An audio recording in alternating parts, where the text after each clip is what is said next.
Yeah. What is it about the human condition that makes us push against effort?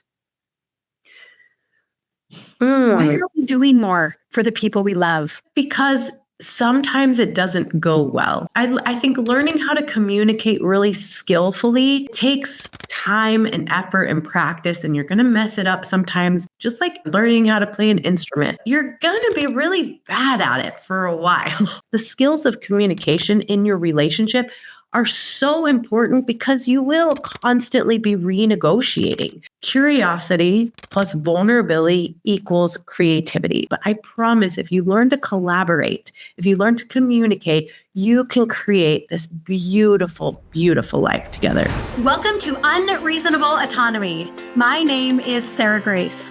This is the podcast for entrepreneurs and innovators who refuse to settle. Here we dive deep into raw, real conversations with boundary pushers who have pursued seemingly impossible ideas and yet have achieved unreasonable results, whether that's in their faith, relationships, health, politics, yes, even business. All of those conversations are happening right here, right now. So let's buckle up because this isn't about playing it safe. Unreasonable ideas, unstoppable results. Let's go.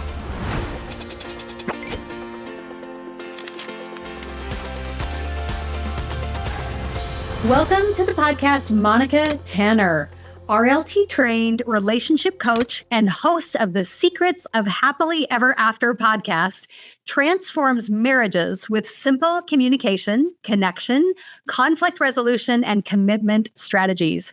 Her mission is to lower the divorce rate and improve marital satisfaction. Through her engaging podcast, her new book coming soon, Bad Marriage Advice, vibrant social media community, and couples coaching practice, Monica's expert guidance has impacted thousands of couples by helping them ditch resentment and roommate syndrome and get back to living their happily ever after love story. Excited for this conversation with my dear friend, Monica Tanner. Let's get chatting. Welcome back to the Unreasonable Autonomy podcast. You guys, Monica Tanner is here. You guys, we're going to talk marriage. We're just going to talk marriage, so make sure that you hang out. I know you guys just listened to her bio on all the amazing reasons why you should talk to her and listen to her and be part of her world. But I first just want to welcome you here. Monica, so glad you're here.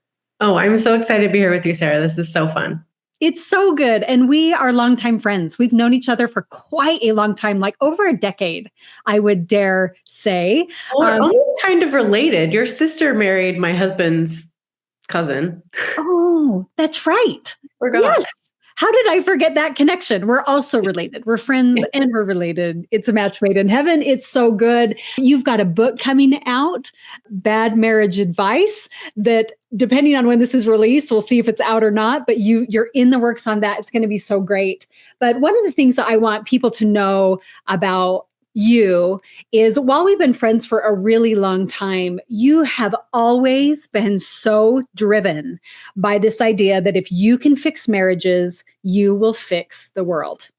And I've had many conversations with you about marriage and about other therapists that are out there or coaches, and we run in many of the same circles. But you come from a space of various religious backgrounds. You come from a space of kids leaving the house all the way, kids in the house. Like you just have been through the gamut when it comes to marriage. Like, tell me why you are so focused on healing marriages. Why? How'd you get here? Yeah. Well, I think it all started when I was a 12-year-old girl. I used to think that life was perfect. I would just dance around the house like Belle and flip my hair in the pool like Ariel. And I just thought, life was just charming and amazing and happily ever after. And when I was 12 years old, my parents sat us down and told us they were getting a divorce. And I was like, wait, what? Like, that's not how this is supposed to go, right? And so from that young age, I just kind of became obsessed with relationships. I would watch my family and friends and their parents, and I would just notice that people didn't seem really happy in marriage. And I thought, this isn't what's portrayed in fairy tales, and this isn't what, every girl dreams about when they're little, like their Prince Charming and what marriage is going to be like. And so I knew that it was possible, but I just kind of dedicated myself to figuring out how. So I studied in college. I met my Prince Charming. We got married. It was pretty rocky at from the get-go. And like you mentioned, we do come from very different religious backgrounds. I grew up Jewish. He grew up a member of the Church of Jesus Christ of Latter-day Saints. He grew up in Idaho. I grew up in Texas. He lived in a very conservative life. My family is pretty liberal by those standards. So we just grew up very different. Financially, our families were completely different. So we just had a lot of different ideas about how things were supposed to go. So there was a lot of conflict, a lot of me trying to be perfect because I didn't want what happened to my parents to happen to us. But I also had studied and trained, and I felt like I knew what good marriages needed, and he came from a good marriage. So, there was just a lot to work through. And that's most marriages. So, we came from very different backgrounds, but anytime you get married, you have two people that come from two different experiences, two perspectives, two opinions, two preferences, all these things, and you're meshing them together. So there's going to be a lot of conflict. And hopefully you have two people that show up. And the work of marriage is really learning how to put put two people's best traits together to really amplify strengths, to kind of work through weaknesses, and to just love each other. And so that's what marriage is. It's so cool. It's so awesome, but there's a lot of skills required. Like you're just not born with it or not born with it or whatever. Like you've got to put in the effort. It's fascinating. And you bring up so many points that I want to double down on. And one is the idea that as children, regardless of your religious upbringing, all of us were raised by Disney. Right, All of exactly. us. That's the great equalizer. And so it's interesting to hear you talk about flipping your hair and spinning in princess dresses, that there is a standard that is placed there by Disney. And so in your opinion, in your expert opinion, how do we set expectations with our young kids on what a good marriage is earlier on so that they don't get the Disney effect? Yeah, I think you just have to model it. Really being honest with your kids about, what it looks like to be in conflict, what it looks like to make up after a fight, what it looks like to be affectionate with each other, what it looks like to disagree about money matters, or, like we have an ongoing fight, my husband and I right now, that's really funny. It's because my daughter, who just graduated from high school, she's selling solar in Minnesota, and she's leaving on a mission really soon. And so he thinks she should stay until like the last possible moment because she's doing really well and she's really successful right now. And so he wants her to stay and, work hard. And I'm like, no, I need some time with my little girl. Right. And so we openly have this discussion in front of, the rest of the family, and like, she needs to come home. No, she needs to stay. Right. And so we do it in jest. But it's important for your kids to see that it's okay to have two different opinions about something. It's okay to be passionate about different things and feel differently about different things, and openly discuss it in a way that's respectful and mature, and sometimes gets out of hand, but we can reel it back in and show that we love each other, we make mistakes, we can apologize. All of those things are so important for your kids to see. Okay, so we need to step into a position of modeling what a healthy marriage looks like, and that it involves conflict and that it involves differences and conversations. And I don't know if it's generational, but it seems like maybe your parents and my parents, a lot of those conflicts, it seemed more appropriate to happen behind closed doors. Mm-hmm. That it was almost like, no, we talk about finances privately, or we talk about, kid issues or whatever privately. Is that how you were raised? And what are the dangers in that? And that's not how I was raised. My parents would have big drag out, knockdown, not my parents, not my original parents before they got divorced. I thought everything was great. Like I never saw them fight about anything. So, them announcing that they were getting a divorce was kind of like, wait, what? Where did this even come from? Like, do you guys even fight or disagree? Or like, well, what's the problem here? Right. And really, it was just them, they fell out of love. And so I think that's a big kind of platform that I stand on, is you've got to put in the effort. Like you've got to be intentional. Like these things just don't happen by accident, so I feel like my parents could have stayed happily married had they both put in some effort and kind of fought for the relationship, but they didn't, and that's okay. Then my dad remarried, and they used to have knockdown dragouts in front of us, right? And so I kind of thought, well, you have an emotion, you share it, like it doesn't matter, you know. My husband came from a family where they never raised their voice, like nobody ever raised their voice, Mhm. like, and so for him, he has just a very different coping mechanism, right? And so that's okay, but it was important for us to learn about each other and kind of how we deal with conflict and how we manage, emotions and things like that. And so we've learned a lot from each other. Incredible. And I love again that there's such polar experiences, even between your original parents and when your father remarried, that you really experience the extremes on both ends. And you bring up the idea of coping mechanisms. What are healthy ways to have conflict in front of children? So this is really interesting because when I say coping mechanisms, I actually mean adaptations. So Mm. we all create adaptations no matter what, no matter how wonderful our parents were and how perfectly they raised us and or how traumatic it was, we create adaptations as children to the environment that we were raised in. And Mm. so the adaptive child is infinitely wise and incredible because they basically got you from that little, 4, 5, 6-year-old version of yourself to now. And so those adaptations were so wise, useful, and needed. So we always want to honor the infinite wisdom of the adaptive child. However, now when we're in a relationship with our partners, they're not so adaptive. A lot of times, those adaptations get us in big trouble.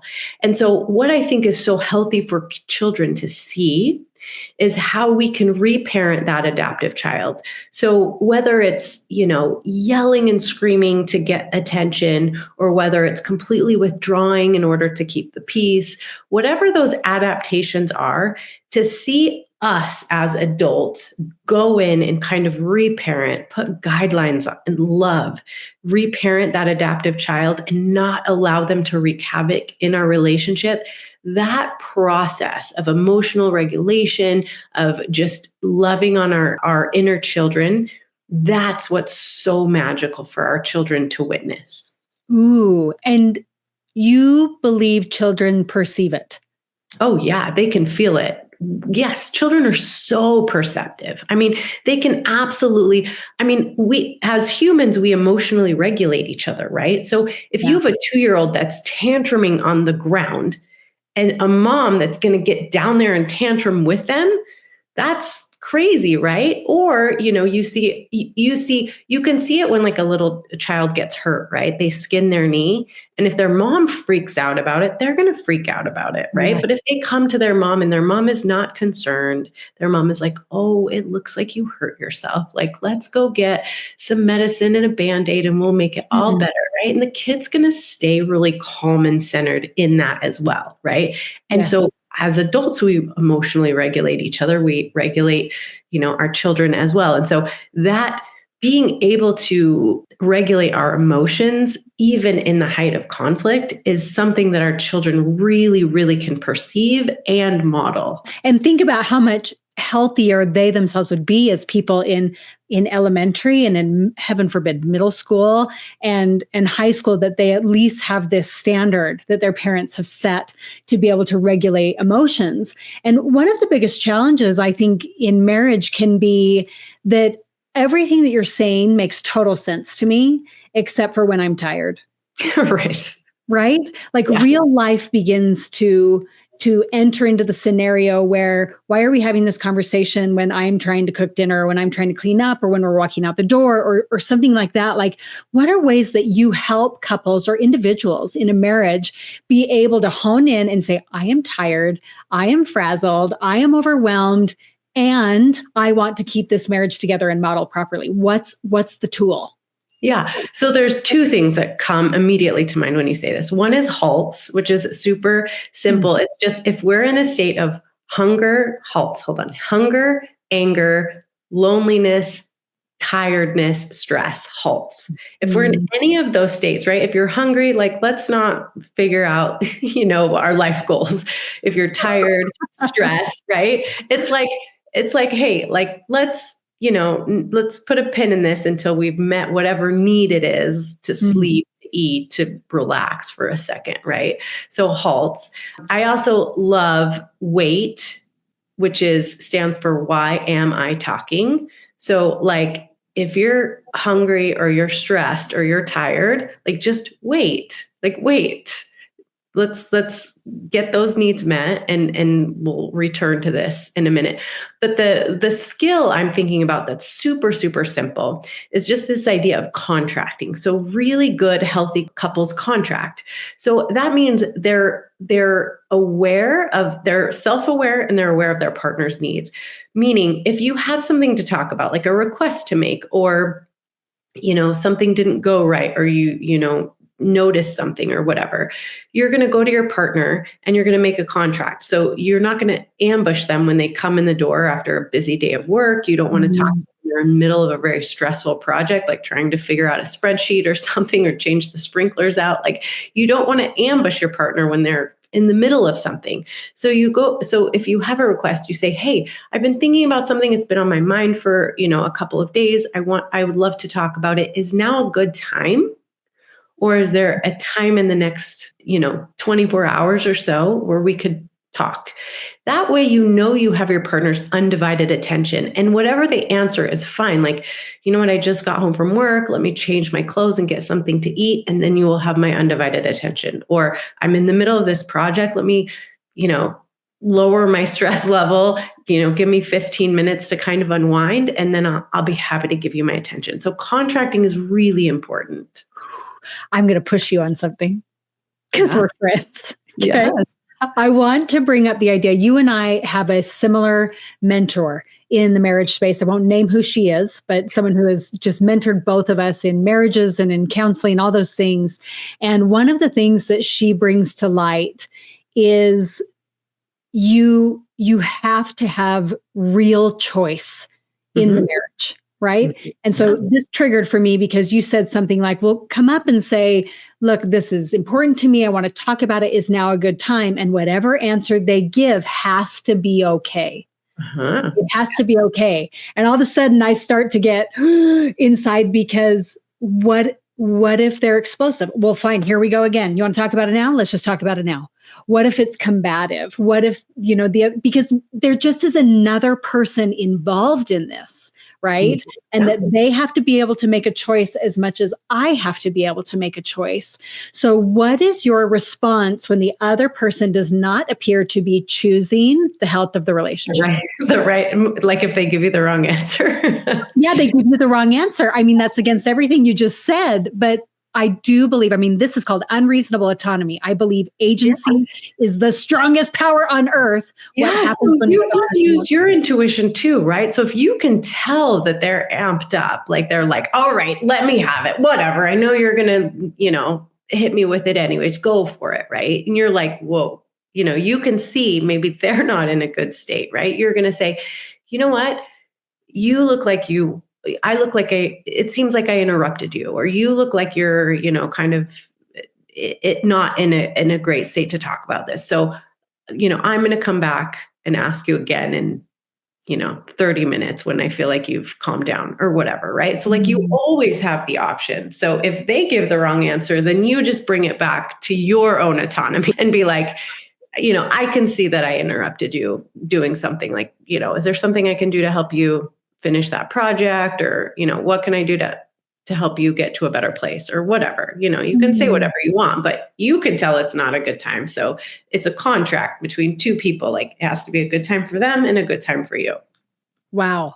And I love that you consistently go back to what can I control, right? What can I control in this moment? Because I'm certainly not going to control them, because that doesn't go well ever. Right? Ever.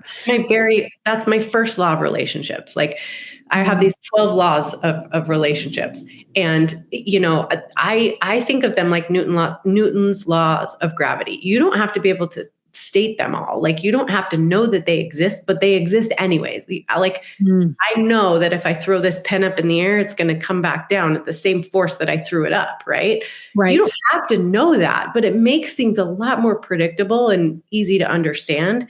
And I feel like the same types of laws work on relationships. And you just stated number one law, which is that we can only control ourselves. I have zero control over anybody else, my kids, my spouse, my dog. It doesn't matter. Like, I can control myself, but I can't control them. And so once we stop trying to like make that our reality, like as if I could control their reaction or their response to what I say, then it makes life so much easier. And I love that you say that they are 12 laws that exist regardless. Like, you can believe them or not. It's Yeah. the same as gravity, they exist.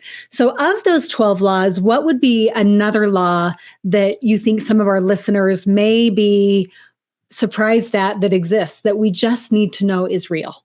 Yeah, I get a lot of pushback on this one, but I love talking Oh, about bring it up. Let's go. it. Well, and it comes from Viktor Frankl's work. So if you're familiar with him, he's a Holocaust survivor, like lost everything, Yeah. but was still able to control his experience. And so the law is that no matter what the circumstance you are experiencing, you are in control of your experience in that circumstance.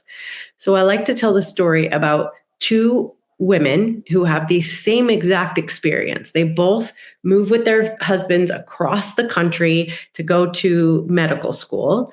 And they're away from their families, they're away from the things that they recognize. They both have three children. One of them has a terrible experience. She's miserable. She's away from family. She feels trapped in her home. She doesn't know what to do. Her husband's never around. She's miserable.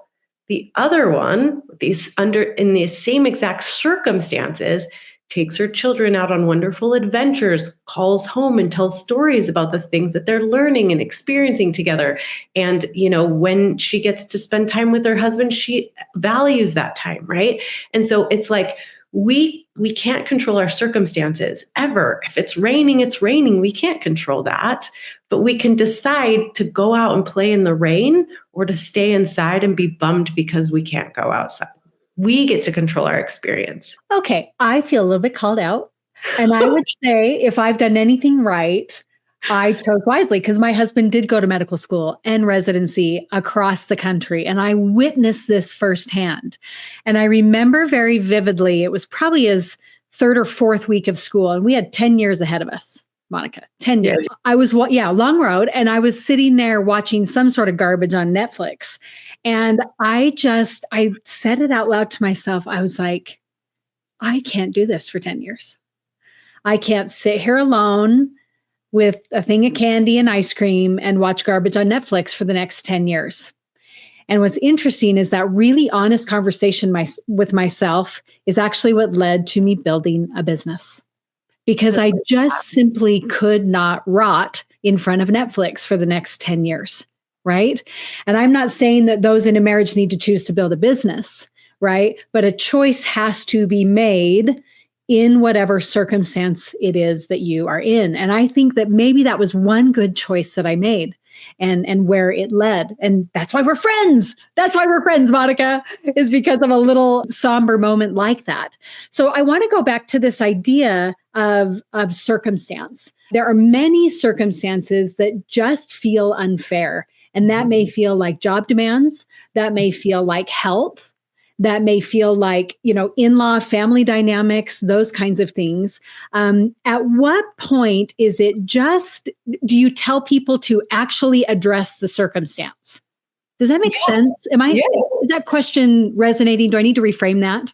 Well, I'm kind of getting an idea. So like you mean like say your mother-in-law is really critical or whatever. So at what point do you, talk to her about, keep your opinions to yourself or whatever? Yes. Or encourage a job change because it's so bad. Or like really address that the reason we're having health issues is because of XYZ. Like, when is it worth the fight? That's the wrong word to use, but when is it worth the fight? Yeah. I mean, I think that's individual, up to I'm definitely not of the opinion that we sweep things under the rug. I mean, I think that we do have agency and we do control, we have influence over our circumstances. So if it's something that you feel like you can influence, I definitely say should. Like if you change your diet, if you can change your circumstances, like definitely I would do any of that. But I'm trying to think if this principle of, we call it relational reckoning. It's more for relationships, but you could do it in a circumstantial way. And that is there it's you do a reckoning of what is good and what isn't. And then you decide, and this is up to every individual on their own, is there enough good here to mourn what I'm not getting from this relationship? And it could be the circumstance.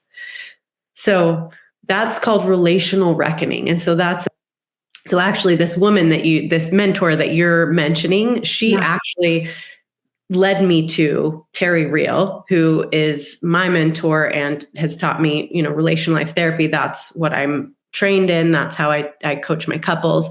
But he talks about relational reckoning. So if you get to a point in the relationship where you're like, should I stay or should I go? You have to recognize that nothing is perfect.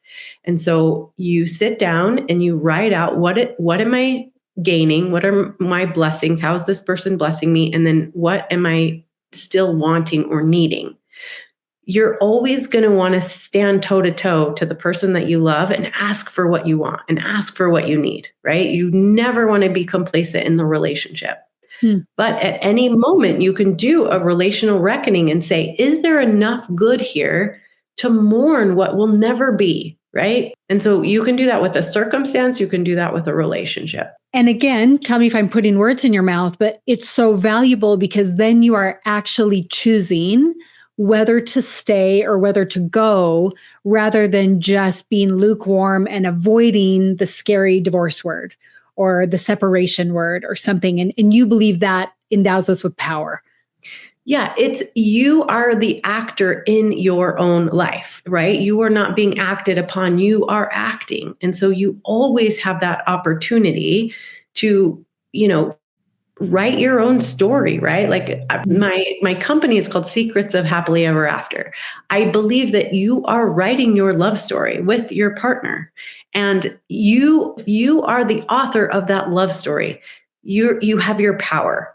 That's how you keep your power. So you only have control over yourself in the story, but you have influence over everyone else in the story. And so when you are the author and you recognize this is my story, I'm going to write it in a way that feels good to me. I want to write it in a way that I want to be remembered. Then you always have that power with you. You're never like a victim of this. I have to sit here and watch Netflix because my husband's in medical school and there's nothing else I can do, right? You picked up the pen and you said, this isn't the story I want to write. I'm going to be an entrepreneur. I'm going to help women write their stories and get them out into the world, right? You were the author of that. And that is where power comes from. So would you be willing to role play with me here for a minute? Sure. Okay. Because I think people would benefit from seeing you talk somebody off of a ledge and what it's actually like to coach with you. And I didn't prepare you for this, right? And you can send me a bill later. That's fine. Like, let's put up a scenario. I could even back into what it was like to be watching Netflix for weeks on end. And let's talk through what maybe a normal mentality would be like. Is that fair?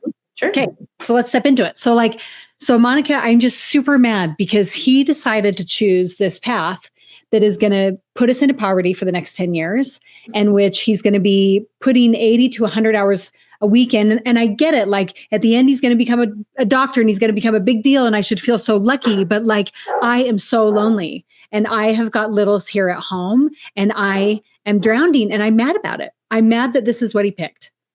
Yeah. You're feeling trapped. Is that what I'm hearing? I'm totally trapped. And like, I feel like I didn't have a choice in it. Yeah. Well, what did you choose? To marry him. And did you choose to support him in his job choices?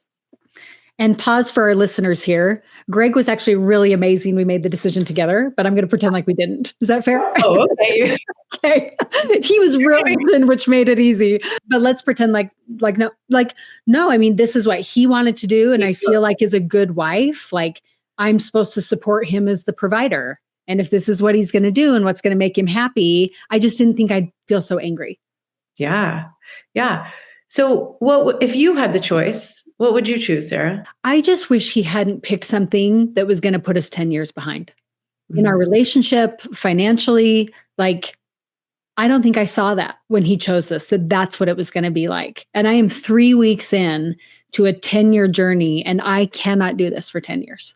Let's talk about what makes you nervous or uneasy. What are you seeing in the next 10 years that scares you? How do you miss 10 years of your kids growing up and have a relationship with those kids? Like, I believe in the importance of a father and a father figure and being close to family and like them witnessing a great marriage. And like, we're not even going to have time to build a great marriage for the next 10 years. Like, they're not worried about his experience missing out on the kids growing up or their experience missing out on having their father around. What's more of a concern for you? I should be concerned about both. I'm more worried for them because they didn't have a choice in it. Well, I wonder if there's anything that you can do to bring their father alive to them. Like, what can you do to help bring them closer to their father? Not be critical when he's gone all the time. Not talk about it. Yeah. Not complain to them because they're not the ones that should hear that. Yeah. I wonder if there's anything else. Like, how can you create that relationship between their dad, whether he's there physically in the home or not? Find pockets of time to text, to video, to FaceTime from the hospital, to celebrate him, to help them get to know him, even if he's not there. Amazing. Amazing. And he's going to have some time off. And I wonder what you could do with that time off. I mean, you do have the choice. I mean, we can use that time off to just be grumpy and sad and, about the situation. Or I wonder if you can use that time off to really make the best of it for your relationship and for his relationship with the children. Like, what is in your control? Yeah. Okay. Time out, everybody. Time out. Okay. You're so good. By the way. I mean, this is what an experience is like, right? Is trying to talk people out of a ledge. And I think what is so fascinating about your approach is that you don't get caught by the bait. You don't allow yourself to, oh yeah, you're right. He shouldn't have chose that. Oh yeah. Like, don't buy into the drama. Is that intentional for you? I think through my training, the content is sort of irrelevant. It's more the relational aspect of it. And so I'm not, so the drama or the bait you're talking about is kind of the content. And I'm just looking more for like, how do we secure the relationship? You're worried about what you're worried about is the relationship. So how can we create the relationship in the circumstance that we've been given here? This is so good. This is so good. And it brings me really to my next question for you. And we're just going to say it. Okay. I have a theory that being non-religious is a huge challenge for a marriage, not having structured values. Okay. And being religious can be extremely challenging for a marriage where values are dictated, right? I believe both are their own sets of heart. Mm-hmm. I do. What has been your experience in that realm of how religion plays a part in marriages working or not working? Yeah. So that is a hot button issue. Like, you've got sex, money, religion, parenting, big areas of big content, right? And so, yeah, I mean, I think you're right. I deal with a lot of couples that they feel very cheated because one partner has changed their religious values at some point in the lifespan of the marriage. And that becomes a very big challenge. And so really what it is it's about understanding and, being able to just like any of those other topics, it's all just content. It's how can we work through, how can we communicate, how can we understand each other better. A lot of times I find, now this isn't always the case, but a lot of times I find when people change their religious values, it doesn't necessarily mean that they've changed as a person or they've changed their actual morals. A lot of times they just get upset or offended by some certain topic they don't like.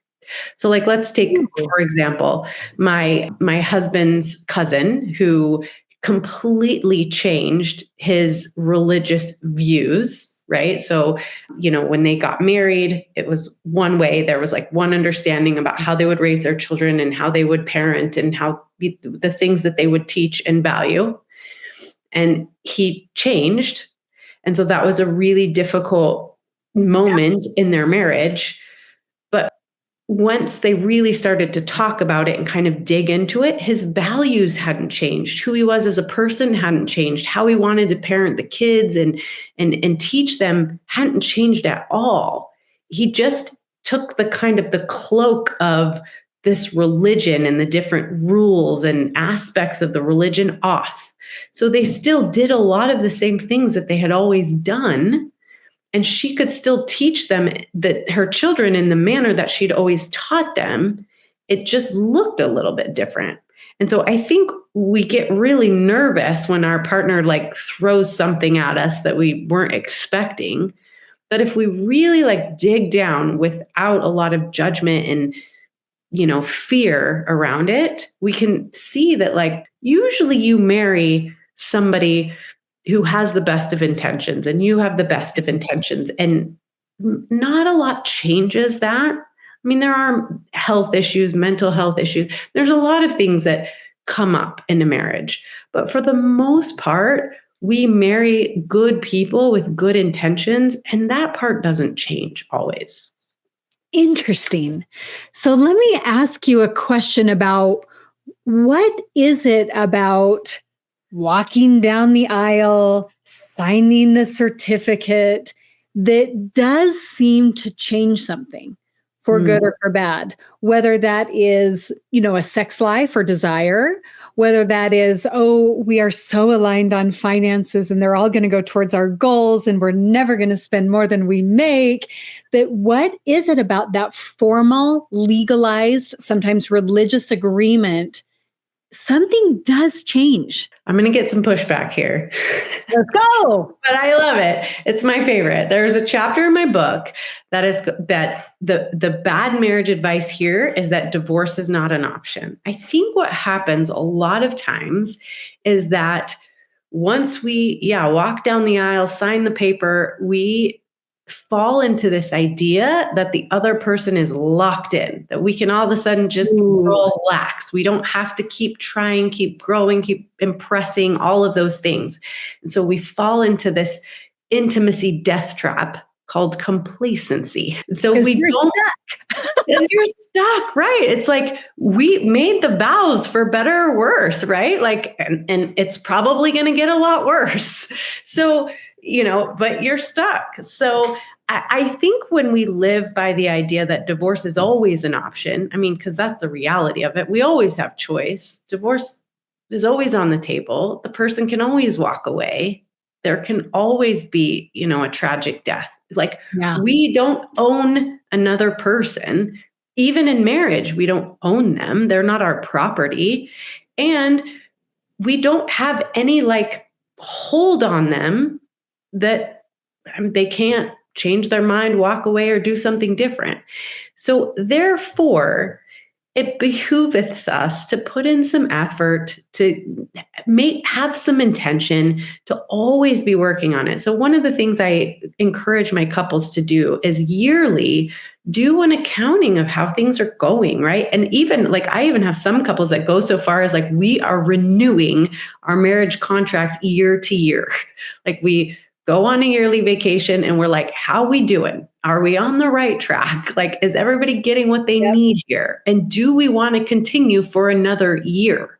And I think that's brilliant. I think that's awesome. Why not, right? We want to go into marriage with a very growth mindset. We want to go in with the reality that everything in like, wait, nothing, is that saying nothing is certain except for that everything changes? Yes.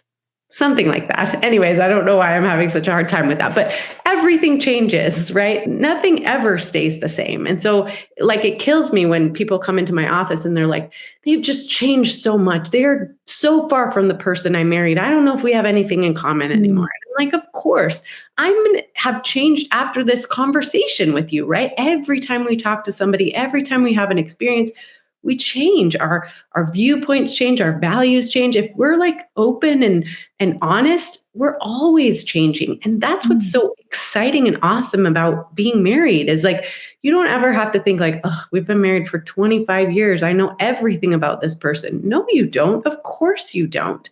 So keep learning and growing and like being curious about each other. Curiosity is one of the absolute greatest values in marriage. If you can stay open and curious about your partner, you'll never be bored because they're always going to be changing and growing and evolving, and you should be too. And so you can always be renewing that marriage contract all the time. Don't ever feel like you just signed it away and that's it, you're done. Yes. And I think you've really brought us full circle in a couple of ways. Number one is, I mean, someone we know said that the Lord loves effort, right? Yes. A partner loves effort, right? Yeah. And a business partner loves effort and children love effort. Like it's this whole idea of what am I actually doing within my control? And a dear friend of mine teaches, the men that he coaches flowers every Friday. That's cool. Like flowers every Friday. If gifts are valuable to her, then yeah, why not? Yes. And even a step beyond that, it realigns the man. It realigns the man every Friday to do an assessment of, I choose her. I'm making this effort for her. I'm recommitting to this. It's almost like why do we take a sacrament every Sunday? Why do people do communion every Sunday? Like why is regular church attendance a thing in so many religions? Because we get off track within hours of committing. Like that is why that is the human experience since the fall of Adam, right? And we just need these experiences. And so I'm just seeing a pattern here that you're like, we are making effort. And that might mean every year, that might mean every Friday, that might mean through flowers, that might mean through conversations, that might mean through ice cream in your pajamas. Like, where is the effort going, right? Yeah. What is it about the human condition that makes us push against effort? Why aren't we doing more for the people we love? Yeah, I think just because sometimes it doesn't go well. I think learning I think learning how to communicate really skillfully, it takes time and effort and practice, and you're going to mess it up sometimes. But even if you do the skills badly, just like learning how to, surf behind the boat, or learning how to play an instrument, or learning how to play soccer, right? You put in the effort, but you're going to be really bad at it for a while. Right. And you just kind of have to push through the discomfort of that until it becomes a little more second nature. And communicate, like the skills of communication in your relationship are so important because you will constantly be renegotiating. Like you might have gotten married on the idea that your wife was going to stay home with the kids and you were going to go out and work. And a couple of years in, that might change. Your wife might be like, well, I want a career as well, right? And so you might have to renegotiate the grounds of that contract or whatever it is, right? And that's where the communication skills come in so handy. So I always say curiosity plus vulnerability equals creativity. So if you can get curious about your partner, and this is I teach this in lots of different skills. So one of the bad marriage advice is like, stop compromising. Whenever you ask an older couple, you get a few answers, but one of them is learn how to compromise. Like the secret to a happy marriage is compromise. And I'm like, do not compromise. Compromise is horrible. Rather collaborate. The Oh, I way you love. collaborate is you get curious about your position on something. You get curious about, what do I feel strongly about? Why do I feel so strongly about this? Where's my stance on this? And then get super curious about your partner. What do they feel really strongly about? Why do they feel so strongly about that? What's their position? And then you go back and you go, what are my reservations about their position? And what are their reservations about my position? And now you've got all that out on the table and you can collaborate and come up with something better than either of you could have come up with on your own. So compromise is like, I give a little, you give a little, we meet in the middle and nobody's happy. Collaboration is, I get curious, you get curious, we lay it all out, and then we come up with something even better than either of us could have come up with on our own, right? So it's that curiosity, it's that vulnerability that's to say, you know what? I think I feel so strongly about this because it's the way my parents always did it. And I never thought of any other ways that it might be done, right? And so having this other perspective that you're bringing in is opening up the possibilities of something different, right? That's vulnerable. That's like, I feel strongly about this because that's the way it's always been shown to me. So curiosity plus vulnerability, that allows you to create the life you've always wanted, whether that means having a doctor and an entrepreneur in the family. Like, that's probably not how the two of you started out. It wasn't the contract in the beginning. Surprise! You Yes. renegotiated it, and you're gonna face challenges. Like, what if you have an important, talk to give in another city, and your husband has an important surgery to do or something, right? Like, you've Right. got to always be communicating and renegotiating those things. But I promise, if you learn to collaborate, if you learn to communicate, you can create this beautiful, beautiful life together. Oh, I'm so inspired.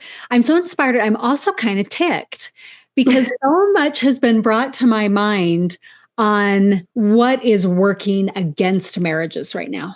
And I think about the political aspects. I think of just even the phone, the gosh dang phone, because you're giving it's a destroyer. I think about this time that you are asking couples to spend in conversation, or even an individual to spend time, pros and cons. Where am I winning? Where am I losing? Assessments, weekends away to renew their vows and renew their contracts, so to speak, with each other.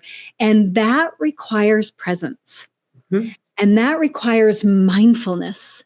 And we are growing up in a world that is trying to steal every sense of mindfulness and opinion, and is trying to capitalize on boredom, and is trying to capitalize on sitting alone in the doctor's office and in line at the grocery store, that we're just constantly being distracted. Are you seeing that as such an adversary that is just picking at marriages day by day? I think the phone destroys marriages. The biggest disagreements that my husband and I get into these days is literally about the phone. Tell me. I mean, my business is on the phone, like it or not. $1 million Not tool. only my business, but also the business of managing my kids is also on my phone. And it's hard to tell the difference between me scrolling on Instagram and me figuring out a carpool for one of my kids who needs to be picked up from football, right? Like, it's hard. If you're just looking at me trying to get my attention, you don't know if I'm mindlessly doom scrolling or if I'm trying to manage my children or my family life, right? Like, So figuring out a meal or looking at a recipe, right? You can't. What have you negotiated as a couple? Yeah. It's a thing. Yeah. So I don't know if you remember, oh my gosh, I just forgot his last name, but his name was Colin, and he came and spoke to our kids about phone use. And he Kirchner. Yes, Colin Karchner. Yes. Yep. Dear, beloved, wonderful human being. Anyways, he threw out this puffed. And so we use it in our family all the time. So whether I'm looking at a recipe to make for dinner or I'm doom scrolling, it doesn't matter. If one of my kids or my husband walks in and wants my attention, they say puffed. It is like a non-confrontational, I don't get defensive or upset. I just go, oh, somebody wants my attention. When I hear puffed, I put my phone down. Puffed, put your phone down. Oh, okay. Now I get it. It's an acronym. Okay, got it. Yes, sorry. Yes. Yeah. And so, we've come up with little things like that, right? We do that in all aspects of our marriage and in our life. Like we come up with like when we can really communicate and talk and create, we come up with ways that we can say things that don't bring up defenses and So anger smart. and stuff like that. So puff it is put your phone down, right? Like if I start to spiral a little bit out of control because I think my husband is spending too much time at work or talking to some cute woman at the gym, right? He can look at me and be like, I choose you. You're my girl, right? I choose you. Or if, he needs to go to bed and, it's late at night and I'm like amped up about something or want to talk about something, but he's too tired and he needs to go to bed, I'll say, I'm not going anywhere. Like, I'm locked in. I'm right here. We're in this together, right? I'm not going anywhere. It calms my nervous system down, right? Yep. So Yep. figure out these things with each other. Like it's okay to have your own little language, your own little way of reassuring each other or, calling each other out. Like you can, like telling me to put my phone down used to be like highly charged for me. I'd be like, bro, I'm trying to feed this family. Like, you're going to get pissed because I'm looking at a recipe online and because I'm trying to feed my family and do my job, right? Or I could just go, okay, he says puff it. And I think, oh, somebody's trying to get my undivided attention right now. It doesn't matter what I'm doing on the phone. I can put it down and give my attention for a couple of minutes. Oh, this is so good. And does it not come full circle to the idea that your children have witnessed you model this? They have witnessed a problem. They have witnessed a conflict. They have watched their parents come to a solution, implement it, and increase the happiness and presence of the family. Yeah, they've definitely seen cold, like walking through the house, like, I'm at you and you're at me, and we have had this big disagreement. And, dad goes for a walk without mom, and everyone's like, oh my gosh, what happened? Why is he walking? Why is he out on a walk by himself? Yeah, to the resolution of puffed, right? Incredible. Incredible. Well, I feel like we have been so richly blessed. I'm like re-inspired and recommitted of the importance of the commitment I've made to Greg and the impact that can have on the health of our family and the health of our kids' marriages down the line, and just how it increases happiness tenfold. I have one last question for you, and then we'll go into some rapid fire. I just want to, before you ask your last question, I just want to say, yes, it's not perfect. Family life, marriage is super messy. Like I may sound like I've like figured all of these things out, but I'm obsessed with it. Like this is literally what I study and think about all the time. But it's messy. It's painful. Yeah. It looks really bad when you're like learning a new skill, right? Like you're not going to be good at it in the beginning. And so I just like don't want anyone to think like, oh, we've tried that, didn't work out so well. Like keep trying, keep getting up, keep making the commitment that like, hey, listen, this is going to be messy. It's not going to look good. We're going to screw it up more times than we get it right. But it's like the long-term goal, right? You're slowly climbing, you're slowly getting better day by day, hour by hour, moment by moment. Yeah. And it seems like as entrepreneurs, we're willing to grant that grace for our business, but we aren't willing to grant that messiness and grace to our marriage, right? It's funny that we can't seem to connect the dots that way. And that leads into my last question for you before we go into rapid fire. And it's because specifically those listening to this podcast are entrepreneurs. What do you wish they knew about the specific challenges that enter into a marriage that has an entrepreneur in it? So good. Eyes. Yeah, I do have like a giveaway, like a download that I can like creating sacred space for both of those things, for family life and for entrepreneurship, because I think one of the unique aspects of entrepreneurship is that it's not a job that you clock out of like family life, right? You're always a wife, you're always a mother, you're always an entrepreneur. Like the business doesn't sleep. And so you have to create boundaries around all of that.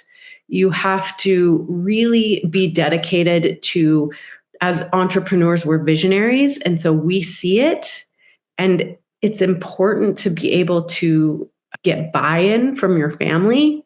They're not going to always understand or see your vision. So we've got to be able to communicate and over communicate what the vision is, and just know the blessing you are to your children, that you can create the life, the business, the family that you want.